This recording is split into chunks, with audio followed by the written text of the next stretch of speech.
and log in your account.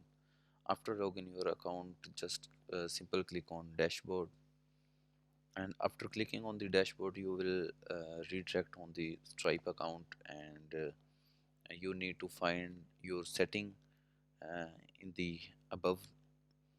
And when you will find your setting, and then it will display the page like this. Here you can find the setting, and when you click on the setting, then it will redirect on this page, just like this. It's taking load.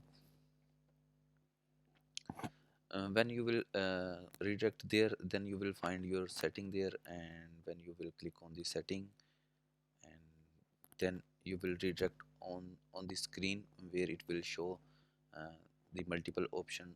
We need to go into the payment, and then we select on payment method. When you click on payment method and when you click on edit setting, then you will redirect on this page. And when you redirect on this page, you will find a setup there like a wallet. Here is a wallet like Apple Pay, and you will find it is active, and if it is active, then you can start work with Apple Pay. Thank you.